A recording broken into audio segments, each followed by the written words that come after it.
আজ বানিয়েছিলাম চিংড়ি মাছের মালাইকারি, সেটাই তোমাদের সঙ্গে শেয়ার করলাম। তো চলো দেখে নাও কীভাবে বানাই মালাইকারিটা। তো প্রথমেই দেখো বড় মাঝারি দুটো সাইজের চিংড়ি মাছ নিয়ে এসেছিলো, তাকে ভালোভাবে কেটে ধুয়ে ভালোভাবে পরিষ্কার করে নিয়েছি। তারপরে দেখো এই পাশে একটা করে ঝাঁটার কাঠি ঢুকিয়ে দিয়েছিলাম যাতে সোজা থাকে। তো যাই হোক, লবণ আর হলুদ দিয়ে ভালোভাবে মাখিয়ে রেখেছিলাম। তারপরে কড়াইতে সর্ষের তেল গরম করে নিয়েছিলাম। তো সর্ষের তেলটা দেওয়ার পর একে একে চিংড়ি মাছগুলোকে এপিট ওপিট করে ভেজে নিয়েছিলাম। ততক্ষণে বেশ একটা মশলা বানিয়েছি, পেঁয়াজের টুকরো, আদা, রসুন আর কাঁচা লঙ্কা, এটা দিয়ে ভালো মতো পেস্ট তৈরি করে নিয়েছিলাম। আর এদিকে চিংড়ি মাছগুলো ভাজা হয়ে গেছে, ওই তেলের মধ্যে গোটা গরম মশলা, তেজপাতা দিয়ে আদা রসুনের পেস্ট দিয়ে দিলাম। তো এখানে ভালো মতো কষিয়ে নিয়েছিলাম মশলা।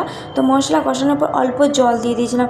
অল্প জল দিয়ে কাঁচা গন্ধটা যখন চলে গিয়েছিলো, এরপরে দিয়ে দিলাম টমেটো। তারপরে দিয়ে দিচ্ছি একে একে তো নুন, হলুদ, ধনে গুঁড়ো, জিরে গুঁড়ো। তো সব কিছু দিয়ে ভালো মতো কষিয়ে নিয়েছি। স্বাদের জন্য দিয়েছিলাম অল্প একটু চিনি। তো দেখো মশলা ভালো করে কষানো হয়ে গেছে। এরপরে আমি নারকেল সহ নারকেলের দুধ একসঙ্গে দিয়ে দিয়েছিলাম, কারণ গ্রেভিটা যাতে সুন্দর হয়, খেতেও টেস্ট হয়, ওই জন্য দিয়ে ভালো মতো কষিয়ে নিয়ে চিংড়ি মাছগুলো দিয়ে দিয়েছিলাম।